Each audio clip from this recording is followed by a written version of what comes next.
In the heart of a village nestled between the sprawling baobab trees, there lived a child named Kofi. His laughter was like the distant rumble of thunder echoing through the stillness of twilight. But beware, for behind his innocent eyes lurked a darkness that chilled the bravest hearts. I first encountered Kofi during a gathering at the village square. He was unlike the other children who played joyously under the watchful eyes of their elders. Kofi preferred solitude, often found sitting beneath the ancient baobab trees that encircled the village, their gnarled roots twisting like the fingers of a witch. One moonlit night, curiosity got the better of me. I ventured into the Baobab Grove, drawn by a faint, eerie chant that seemed to dance on the wind. There, I saw Kofi, his small frame silhouetted against the pale moonlight. His eyes, usually innocent, now gleamed with an unsettling intensity. I hid behind a tree, heart pounding as I watched Kofi perform a ritual I couldn't comprehend. He whispered strange incantations into the night, his voice rising and falling in a rhythm that seemed to beckon shadows from the darkness. Suddenly, the ground trembled beneath my feet. I stifled a gasp as I saw shapes materialize from the shadows, twisted forms that slithered and writhed at Kofi's command. Fear rooted me to the spot as I witnessed the child's unholy power. From that night on, strange things began to happen in the village.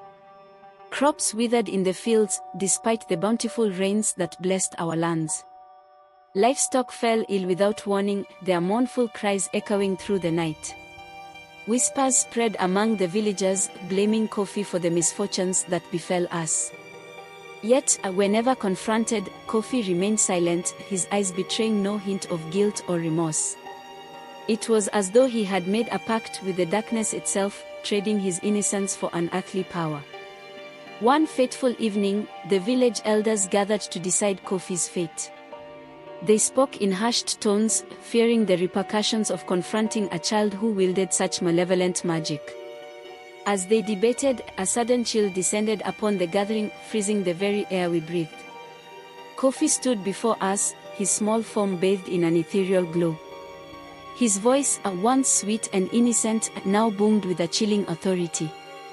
"You dare accuse me," he thundered, his gaze piercing each of us like a dagger. "I am the guardian of these lands, chosen by the spirits themselves." With a wave of his hand, Kofi unleashed a tempest of wind and shadows that swept through the village, leaving destruction in its wake. Houses trembled, their thatched roofs torn asunder by an unseen force.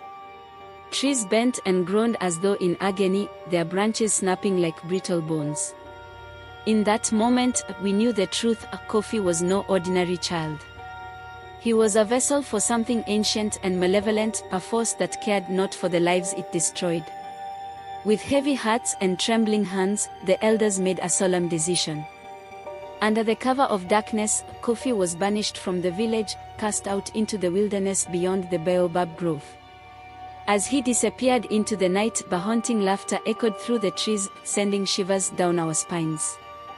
To this day, the memory of Kofi's malevolent laughter lingers in the hearts of our village. We live in fear of the darkness that lurks beneath the baobab trees, praying that it never returns to claim us once more.